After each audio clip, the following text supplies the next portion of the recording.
마태복음 7장 13절에서 14절까지의 말씀입니다. 좁은 문으로 들어가라. 멸망으로 인도하는 문은 크고 그 길이 넓어 그리로 들어가는 자가 많고 생명으로 인도하는 문은 좁고 길이 협착하여 찾는 자가 적음이라. 낙타가 바늘귀로 들어가는 것이 부자가 천국에 들어가기보다 쉽다는 마태복음 19장 24절에 기록된 말씀이 있습니다. 이 말씀을 두고 다양한 해석이 존재하는데요. 가장 일반적인 해석은 예수님께서 부자가 천국에 들어가는 것이 어렵다고 말하기 위해 이와 같은 과장법을 사용했다고 보는 것이고, 다른 해석은 원래 밧줄이라는 단어를 성경을 옮겨 쓰던 어떤 사람이 철자 하나를 잘못 옮겨 적는 바람에 낙타로 잘못 표기되었다는 주장이 있습니다. 원래 말씀은 부자가 천국에 들어가는 것이 바늘 구멍에 밧줄을 넣는 것보다 어렵다라는 말씀이었는데, 그만 밧줄이 낙타로 변해버리고 말았다는 것이죠. 즉 성경을 필사하는 가운데 밧줄이라고 하는 헬라어 카밀로스가 낙타라는 뜻을 가진 카멜로스로 잘못 표기되었다는 뜻입니다. 아울러 이 말씀과 관련된 또 다른 해석이 있는데요. 마태복음 19장에서의 바늘귀는 실을 넣는 바늘 구멍이 아닌 예루살렘 성을 드나들던 여러 문들 가운데 실제로 있었던 작은 문을 가리키는 말이었다는 것입니다. 이에 따르면 예루살렘 성은 도적이나 이방 군대의 침입을 막기 위해 해가 지면 큰 성문을 닫게 되는데, 이때 급한 용무로 인해 늦게라도 성을 출입해야 하는 이들을 위해 높이 1m 정도의 작은 문을 두었는데, 그 문이 곧 바늘귀였다라는 주장입니다. 그런데 이러한 문을 주로 이용하던 이들이 상인이었는데요. 낙타의 짐을 싣고 늦은 밤에 성에 도착하게 될 경우 우선 검문을 하고 모든 짐을 다 내린 다음 그 높이 1m 정도의 문에 쑤셔 넣어야 했다고 하는데, 이것이 쉽지만은 않았던 것입니다. 왜냐하면 낙타가 그 문을 통과하기 위해서는 무릎을 꿇린 상태로 살살 끌고 들어가야 했는데, 과연 낙타가 가만히 있었겠느냐는 것입니다.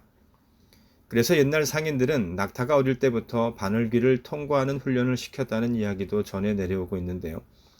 여하튼 예수님께서 마태복음 19장 24절과 같이 말씀하셨을 때 그곳에 있던 모든 사람들은 예루살렘의 바늘귀 문을 떠올리면서 부자가 천국에 가는 것이 그렇게 힘든 것이구나 라고 생각했을 것이라는 해석입니다. 물론 이러한 다양한 해석들 가운데 어떤 해석이 전적으로 옳다라고 단정하는 것은 쉽지 않지만, 예수님께서 이 말씀을 통해 전달하고자 하는 메시지는 명확합니다. 말 그대로 부자가 천국에 들어가는 것이 어렵다는 것입니다. 그렇다고 해서 우리가 일반적으로 생각하게 될 수도 있는 단지 재산이 많은 사람 모두가 천국에 들어가는 것이 어렵다는 뜻은 아닙니다. 마태복음 19장에서 예수님께서 말씀하시는 것처럼 자신이 소유하고 있는 어떤 것으로 인해 예수님을 따르는 길, 곧 구원의 길을 걸어가지 못하는 자들이 천국에 들어가기가 어렵다는 뜻입니다. 따라서 이 말씀 가운데 언급되고 있는 부자란 꼭 재물이 많기 때문에 예수님을 따르지 못하는 사람을 의미하는 것은 아닙니다. 그렇다고 재물이 적은 사람은 해당되지 않는 것도 아니라는 것이죠. 즉 재물이 많든지 혹은 적든지 간에 그 가진 재물로 인하여 구원의 길을 걷지 못하는 모든 사람들이 곧 천국에 들어가기 어려운 부자임을 예수님은 말씀하고 계신 것입니다. 뿐만 아니라 꼭 재물이 아닐지라도 권력이나 명예 또는 사회적인 지위나 명성과 같은 것들도 우리로 하여금 천국에 들어가는 것을 어렵게 만드는 요인이 될 수 있다는 의미이기도 합니다. 그렇다면 이처럼 마태복음 19장 24절에서 언급되고 있는 부자가 과연 누구를 의미하는지를 아는 것이 중요한 것처럼 바늘귀 또한 무엇을 의미하고 있는지를 아는 것이 중요한데요. 오늘 본문 말씀인 마태복음 7장 13절과 14절의 평행 본문인 누가복음에 기록된 말씀을 통해서 직접적이고도 자세한 의미를 살펴보도록 하겠습니다. 누가복음 13장 22절에서 25절에 기록된 말씀입니다. 새 번역 성경으로 읽어보도록 하겠습니다. 예수께서 여러 성읍과 마을에 들르셔서 가르치시면서 예루살렘으로 여행하셨다. 그런데 어떤 사람이 예수께 물었다. 주님, 구원받을 사람은 적습니까? 예수께서 그들에게 대답하였다. 너희는 좁은 문으로 들어가기를 힘써라. 내가 너희에게 말한다. 들어가려고 해도 들어가지 못하는 사람이 많을 것이다. 집주인이 일어나서 문을 닫아버리면 너희가 밖에 서서 문을 두드리면서 주인님, 문을 열어주십시오 하고 졸라도 주인은 너희가 어디에서 왔는지 나는 모른다 하고 대답할 것이다. 함께 읽은 말씀을 보면 어느 때인지 또는 어디에서 있었던 일인지는 알 수 없지만 어떤 누군가가 예수님을 향하여 질문했는데요. 구원을 받는 자가 정리하는 질문이었습니다. 이는 종말론적 구원, 즉 하나님의 나라에 들어가 영원한 삶을 얻는 사람들의 수가 많은지 혹은 적은지에 대한 물음이었는데요. 당시의 유대교 내에서는 흔히 행해지던 질문이었습니다. 그런데 예수님께서는 이 질문에 대하여 직접적으로 대답하지 않으시고 24절에 기록된 것처럼 너희는 좁은 문으로 들어가기를 힘써라 하는 말씀과 함께 들어가려고 해도 들어가지 못하는 사람이 많을 것이다 라는 대답을 해 주셨는데요. 이는 얼마만큼의 수가 구원을 받을 것인가에 관심을 둘 것이 아니라 구원의 좁은 문을 통과하기 위한 노력을 스스로가 얼마나 하고 있는지에 초점을 맞추어야 한다는 의미의 말씀입니다. 구원을 향한 길이 쉽지 않다는 것인데요. 왜냐하면 24절에서의 힘쓰라 하는 단어가 투기장이나 운동 경기에서 전력 투구하는 것을 묘사하는 말이라는 점에서 낙타가 바늘기로 들어가는 것이 어려운 일인 것과 마찬가지로 사람이 좁은 문으로 들어간다는 것이 결코 안락한 것이 아닌 매우 고된 노력을 경주해야 하는 길임을 말해주고 있기 때문입니다. 다만 오해하지 말아야 할 것은 이 말씀이 도덕적으로 순결하기 위한 인간적인 노력만을 의미하는 것은 아님을 성경은 말씀합니다. 하나님께 나아가는 것을 방해하는 모든 내적인 것과 외적인 것들과의 영적인 싸움과 함께 자기를 부인하는 것 또한 포함하고 있다는 것인데요. 이에 대하여 누가복음 9장 23절에서 25절은 다음과 같이 말씀합니다. 또 무리에게 이르되 아무든지 나를 따라오려거든 자기를 부인하고 날마다 제 십자가를 지고 나를 따를 것이니라. 누구든지 제 목숨을 구원하고자 하면 잃을 것이요 누구든지 나를 위하여 제 목숨을 잃으면 구원하리라. 사람이 만일 온 천하를 얻고도 자기를 잃든지 빼앗기든지 하면 무엇이 유익하리요. 또한 함께 읽은 누가복음 13장 말씀에서 우리가 주의 깊게 생각해 보아야 할 것은 좁은 문을 지나간다는 것이 어려운 길이기도 하지만 그나마도 정해진 기한이 있다는 사실입니다. 그래서 그 기한이 지난 뒤에는 들어가고자 해도 불가능하다는 것인데요. 이는 이어지는 누가복음 13장 25절에서 더욱 분명하게 나타나고 있습니다. 집주인이 일어나서 문을 닫아버리면 이라는 말씀이 의미하는 것이 그렇다는 것이죠. 하나님께서 구원이라고 하는 은혜를 값없이 주시기는 하지만 그렇다고 해서 구원받을 수 있는 기회가 무한정으로 주어지는 것이 아니라는 뜻입니다. 하나님께서 정하신 때가 있고 그 때가 되면 최후의 심판이 있을 것이라는 말씀입니다.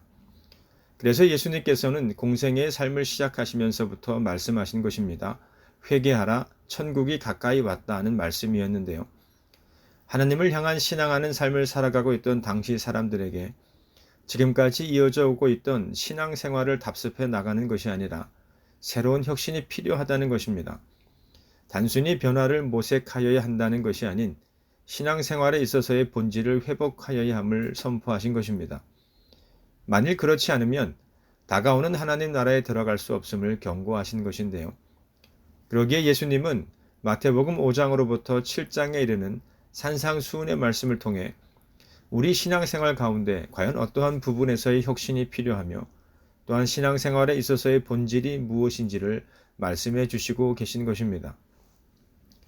종말의 때에 우리가 하나님의 나라에 어떻게 하면 들어갈 수 있는지에 대한 말씀과 함께 지금 이 땅에서 하나님의 나라를 누리며 살아간다는 것은 어떠한 것이고 또한 예수님을 믿고 복된 삶을 살아간다는 것이 무엇이며 이 세상에서 예수님의 제자된 자들로서 살아간다는 것이 과연 어떠한 삶을 의미하는 것인가에 대해서 가르쳐 주시고 계시는 것인데요. 계속해서 언급하고 있는 것처럼 다르게 살아야 된다는 것입니다. 다만 나의 생각이나 경험 또는 세상의 철학이나 지식을 앞세우고 우선시하는 삶을 살아갈 것이 아닌 예수 그리스도 안에 거하는 자로서 그분의 말씀으로 인하여 이전과는 다른 삶을 살아갈 것을 주님은 이 산상수훈의 말씀을 통해 가르쳐 주시고 계신 것입니다. 마태복음 7장 13절과 14절 말씀을 다시 한번 함께 읽어보도록 하겠습니다. 좁은 문으로 들어가라. 멸망으로 인도하는 문은 크고 그 길이 넓어 그리로 들어가는 자가 많고 생명으로 인도하는 문은 좁고 길이 협착하여 찾는 자가 적음이라. 이처럼 좁은 문에 대한 예수님의 가르침으로부터 우리가 배울 수 있는 중요한 가르침은 앞서도 언급하였던 것처럼 구원에 관한 가르침이라고 할 수 있습니다. 그렇다면 성경에서 말하는 구원이 무엇을 의미하는지가 중요한데요. 성경은 죄로부터의 구원, 그리고 죄가 가져오는 영원한 형벌과 심판으로부터의 구원을 말씀합니다. 우리가 잘 알고 있는 것처럼 성경은 모든 사람들이 죄를 범하였음에 하나님의 영광에 이르지 못함을 말씀합니다. 특히 하나님을 알지 못하고 믿지 않는 사람들의 상태를 가리켜 육체와 마음의 욕심에 따라 지냈던 본질상 진노의 자녀라고 가르치면서 더 나아가 인간이란 존재는 스스로의 힘을 통해 죄의 문제를 해결할 수 없는 존재임을 성경은 강조하고 있는데요. 이러한 절망적인 상태에 놓여진 인간에게 가장 필요한 것이 있는데 그것이 바로 구원에 대한 복음이라는 것입니다. 여러분, 복음이라는 것이 무엇입니까? 인간은 스스로를 구원할 수 없는 죄인이기에 영원한 저주와 멸망의 심판을 받아야 함이 마땅한 존재들인데 그러한 인간을 구원해 주실 수 있는 분이 계신다는 것이고 그분이 바로 하나님의 독생하신 아들 예수 그리스도시다라는 것이 복음의 내용 아니겠습니까? 그리고 요한복음이 말씀하고 있는 것처럼 오직 예수님을 영접하기만 하면 누구든지 구원을 받을 수 있다라고 성경은 말씀합니다. 그런데 세상 사람들은 이렇게 반문합니다. 왜 오직 예수님이어야 하는 것이지?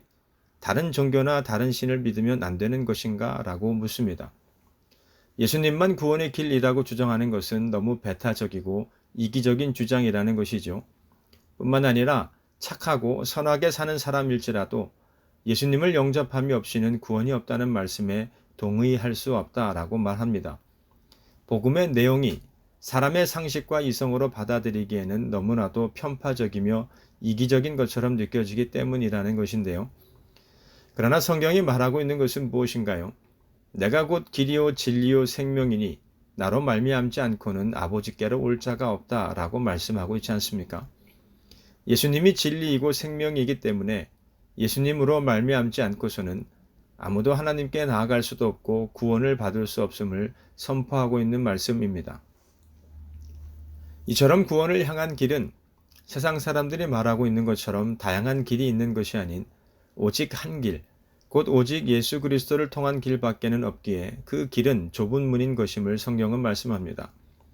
사실 역사적으로 돌이켜보면 오직 예수님만이 구원의 길이고 오직 예수님만이 하나님께서 베풀어 주신 구원의 방법이 된다는 성경의 가르침은 많은 이들의 공감을 얻지는 못했습니다. 이는 오늘날이라고 해서 크게 달라진 것은 없습니다. 그런데 중요한 것은 그렇다고 해서 달라질 것 또한 없다는 사실입니다. 성경은 예나 지금이나 변함없이 다른 이로서는 구원을 받을 수 없음을 말하면서 구원을 받을 만한 다른 이름을 우리에게 주신 일이 없음을 말씀하고 있기 때문입니다. 오직 예수 그리스도라고 하는 좁은 문을 통해서만 구원을 얻을 수 있다는 것이죠. 중요한 것은 이러한 성경의 가르침이 단지 하나님을 향한 신앙생활을 살아가고 있는 이들에게만 적용되는 말씀이 아니라는 것입니다. 하나님께서 예수 그리스도를 이 세상에 보내신 때로부터 지금에 이르기까지 오고 가는 모든 세대와 모든 사람들에게 적용되는 말씀이라는 사실입니다. 이 말씀을 들었건 듣지 못하였건 간에 결코 변하지 않는 진리의 말씀이라는 의미입니다. 그런데 이러한 예수 그리스도라고 하는 좁은 문에 대해 오해하기 쉬운 것이 있습니다. 가다 보면 언젠가는 쉬워지겠지 또는 편해질 것이라는 생각을 갖게 될 수 있다는 것인데요. 그러나 이 길은 처음부터 끝까지 좁은 문이며 또한 좁은 길임을 기억하여야 할 것입니다. 수고하고 무거운 짐진 자들아 다 내게로 오라. 내가 너희를 쉬게 하리라. 나는 마음이 온유하고 겸손하니 나의 멍에를 메고 내게 배우라. 그리하면 너희 마음이 쉼을 얻으리니 라는 말씀을 보더라도 예수님께서는 우리로 하여금 그 수고하고 무거운 짐을 내려놓을 것을 말씀하시지 않습니다. 다만 예수님이 주시는 멍에를 메고 예수님께 배울 것을 말씀하고 있기 때문입니다. 이처럼 하나님을 향한 신앙의 길은 처음부터 좁은 문으로 출발해서 끝까지 좁은 길로 이어지는 길입니다. 그렇다 보니 이 좁은 문으로 좁은 길로 가려고 하는 사람들이 많지 않습니다. 14절에 기록된 말씀처럼 그 문이 좁고 길이 협착하여서 찾는 자가 적음을 성경은 말씀합니다. 생명으로 인도하는 문임에도 불구하고 사람들은 그 과정의 어려움으로 인해서 그 길 가는 것을 즐겨하지 않는다는 것인데요. 반면에 넓은 문과 넓은 길은 늘 사람으로 붐비는 곳임을 성경은 말씀합니다. 왜냐하면 그 길에서는 수고하고 무거운 짐을 질 필요가 없기 때문이기도 하고 사람의 어떤 생각이나 행동을 억제하거나 제한하지 않기 때문입니다. 이 길을 가는 사람들은 그저 자연스럽게 자신의 성향이나 생각을 따르면 되는 것이죠. 어떠한 현상이나 사상 또는 철학이나 믿음에 대해서 그것에 맞고 틀림을 놓고 저항하거나 혹은 노력하거나 할 필요가 없는 것입니다. 한마디로 인생을 복잡하게 살 필요가 없는 것이 바로 넓은 문이요 넓은 길인데 문제는 그 길의 끝이 생명이 아닌 멸망을 향하고 있다는 점입니다. 그래서 예수님께서는 우리로 좁은 문으로 들어가기를 힘쓰라고 말씀하신 것인데요. 그렇다면 좁은 문으로 들어가기를 힘쓰는 삶이란 과연 어떠한 삶을 의미하는 것일까요? 우리가 성도라면 그리고 진정 예수님을 우리의 구세주로 믿고 영접했다면 우리는 하나님의 백성이며 또한 하나님의 자녀라는 정체성을 얻게 됩니다. 그런데 주의 깊게 생각해 보아야 할 것은 우리가 하나님의 백성이며 자녀라는 영광되고 복된 신분이 되었음에도 불구하고 우리는 여전히 연약한 육신을 입고 죄로 가득한 이 세상에서의 삶을 살아가고 있다는 것입니다. 따라서 이러한 세상에서 성도된 우리가 살아간다는 것은 매우 힘들고 때로는 고통스러운 일이 될 수도 있을 것입니다. 그렇지만 성경은 구원받은 하나님의 백성이며 또한 자녀된 우리는 세상과 구별되는 삶을 살아야 함을 말씀합니다. 삶의 의의나 목적 자체가 세상과는 달라야 할 뿐만 아니라 삶을 살아가는 방식에 있어서도 달라야 한다는 것인데요. 그런데 여기서 우리가 기억해야 할 것은 우리가 세상과 구별된 삶을 살아간다고 해서 그것이 우리로 세상에서의 성공적인 삶이나 출세를 보장하는 것은 아니라는 것입니다. 예수님께서는 단 한 번도 당신을 따르는 제자들을 향해 물질의 복이나 건강의 복 또는 세상에서의 명예나 영광을 약속하지 않으셨음을 기억해야 할 것입니다. 실례로 예수님의 제자들을 보면 어떠한가요? 그들 가운데 어느 누구 하나 소위 세상에서 말하는 성공적인 삶을 살았던 자들이 있었던가요? 물론 당시 시대가 처한 상황이 로마의 식민지였으며 기독교가 박해를 받았던 때였음을 생각해 보더라도 예수님의 제자들 모두가 예수님을 따르는 길 가운데 순교했다는 사실은 오늘 그리스도인된 우리가 앞으로 걸어가야 할 좁은 문과 좁은 길을 어떠한 마음의 자세와 태도로 마주하여야 하는지를 바라보게 합니다. 문제는 과연 우리가 이와 같은 좁은 문과 좁은 길을 걸어갈 수 있겠느냐는 것입니다. 좀 더 현실적으로 말씀드리자면 무엇을 하여야 영생을 얻을 수 있는지를 물었던 부자 청년을 향하여 모든 재산을 팔아 가난한 자들에게 나누어 주고 너는 나를 따르라는 예수님의 말씀을 오늘 우리 각 사람에게 물어보신다면 과연 우리는 그 말씀에 순종할 수 있겠느냐는 것입니다. 믿지 않는 사람들은 자연스럽게 죄와 세상을 사랑하며 세상이 주는 쾌락을 즐기고 자기 자신이 주인이 된 인생을 살아가고 있는데 그러한 모습을 바라보는 우리가 과연 죄가 이끄는 대로의 삶이 아닌 세상과 구별된 삶을 살기 위해 몸부림치며 살 수 있겠느냐는 것입니다. 어떻게 하면 잘 먹고 잘 마시고 잘 입을까? 어떻게 하면 이 세상에서 성공하며 출세할까? 어떻게 하면 더 많은 물질의 풍요를 누리며 그로 인한 행복한 삶을 살아갈까를 추구하는 삶이 아닌 어떻게 하면 예수 그리스도의 마음을 품고 살아갈 수 있을까? 어떻게 하면 예수님의 말씀과 뜻에 순종하는 삶을 살아갈 수 있을까와 같은 문제들을 고민하며 이를 위해 기도하며 날마다 하나님 앞으로 나아가는 삶을 살아가면서 때로는 손해를 보고 억울한 일도 당하고 그로 인해 고난과 핍박을 당한다 할지라도 그 좁은 문과 좁은 길을 걸어갈 수 있겠느냐는 의미입니다. 그래서 성경은 구원의 방법으로서 예수 그리스도를 택하는 것도 좁은 문이고 또한 좁은 길이지만 아울러 구원받은 성도로서의 신앙하는 삶, 다시 말해서 하나님의 백성으로서의 삶을 살아가는 것 또한 좁은 문과 좁은 길로 이어지고 있음을 말씀합니다. 이는 예수 그리스도를 믿음으로 구원을 얻었다면 이제는 구원받은 자로서의 삶을 살아가야 하는데 그 길이 결코 쉬운 길이 아님을 의미합니다. 그러나 과연 우리가 이 좁은 문과 좁은 길을 걸어 나갈 수 있을까를 두려워하거나 또는 어려워하여서 포기하지는 마십시오. 비록 이 좁은 문과 좁은 길이라고 하는 여정 가운데 우리를 가로막아서 힘들게 하고 괴롭힐 수도 있는 어떠한 문제들이 있을지는 알 수 없지만 세상 모든 권세를 가지신 예수님께서 세상 끝날까지 우리와 함께하여 주실 것을 성경은 말씀하고 있고 그 믿음과 함께 날마다 전진하는 자들에게 하나님께서는 마침내 영원한 생명과 평안을 누리게 하실 것임을 성경은 말씀하고 있기 때문입니다. 반드시 기억해야 할 것은 다른 문이나 다른 길을 통하여서는 이와 같은 복락을 누릴 수 없다는 사실입니다. 오직 좁은 문과 좁은 길만이 구원의 길이며 참 생명을 얻는 길이고 하나님이 기뻐하시는 참된 진리의 길임을 믿어 의심치 않는 함께한 우리 모두가 되시기를 소원합니다. 따라서 좁은 문으로 들어가기를 힘쓰는 삶이란 심령이 가난하며 애통해하며 온유하며 의에 줄이고 목마른 자로서의 삶을 살아가는 것입니다. 또한 긍휼히 여기며 마음이 청결하며 화평하게 하며 의를 위하여 박해를 받는 자로서의 삶을 살아가기에 세상에서의 빛과 소금의 역할을 감당해내는 삶을 살아가는 것입니다. 아울러 좁은 문으로 들어가기를 힘쓰는 삶이란 노하지 않는 것이고 간음하지 않는 것이고 헛된 맹세를 하지 않는 것이고 악한 자를 대적하지 않는 것이고 원수를 사랑하는 것임을 성경은 말씀합니다. 그렇다고 해서 그리스도인 된 우리가 걸어 나가야 할 이 좁은 문과 좁은 길이 그 어떠한 기쁨도 없는 오로지 외롭고 고독하며 인간적인 고통과 고난으로만 가득한 길로서 오해하지는 마십시오.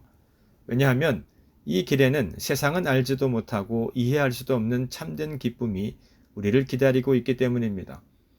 믿음으로 우리가 이 길을 걸어갈 때 하나님이 주시는 위로와 소망도 있고 하나님이 예비하신 상급이 있는 영광의 길이기 때문이라는 의미입니다. 그리고 무엇보다도 가장 큰 은혜와 영광은 죄로 인해 영원한 저주와 심판을 받아 멸망당하기에 마땅한 우리를 하나님께서 구원하여 주셨다는 것입니다. 예수님이 우리의 구세주가 되어주셨고 전지전능하신 창조주 하나님께서 우리를 당신의 자녀와 백성으로 삼아주신 것 자체가 세상에서 가장 큰 은혜이고 큰 영광이며 기쁨이라는 것입니다. 그리고 이러한 길을 걸어가는 모든 그리스도인 된 자들에게 예수님께서는 다음과 같이 말씀하셨습니다. 요한복음 16장 33절 말씀입니다. 새 번역 성경으로 함께 읽겠습니다. 내가 이것을 너희에게 말한 것은 너희가 내 안에서 평화를 얻게 하려는 것이다. 너희는 세상에서 환난을 당할 것이다. 그러나 용기를 내어라. 내가 세상을 이겼다. 예수님께서도 이러한 길을 걸어가는 우리의 삶이 평탄하며 평화로울 것을 말씀하시지 않았습니다. 오히려 환난을 당할 것을 말씀하십니다. 그러나 함께 읽은 이 말씀에는 우리가 이러한 길을 걸어가기를 원하시는 예수님의 분명하고도 명확한 목적이 나타나 있는데요. 바로 예수 그리스도 안에서만 누릴 수 있는 평화를 얻게 하시려는 것임을 성경은 말씀합니다. 기록된 말씀에서와 같이 이 좁은 문과 좁은 길을 걸어감에 있어서 두려워함으로 주저하거나 머뭇거리지 마십시오. 오직 여호와를 앙망하는 자는 새 힘을 얻으리니 독수리가 날개치며 올라감 같을 것이요 다른 박질하여도 곤비하지 아니하겠고 걸어가도 피곤치 아니하리라는 성경의 말씀을 따라 다만 예수 그리스도께서 이미 승리를 약속하신 길임을 믿는 믿음으로 그리고 그러한 믿음의 용기와 함께 인내함으로 우리들의 신앙하는 삶 가운데서의 믿음의 경주를 완주하며 그 길 끝에서 승리의 기쁨을 누리는 함께한 우리 모두가 되시기를 주님의 이름으로 축원합니다.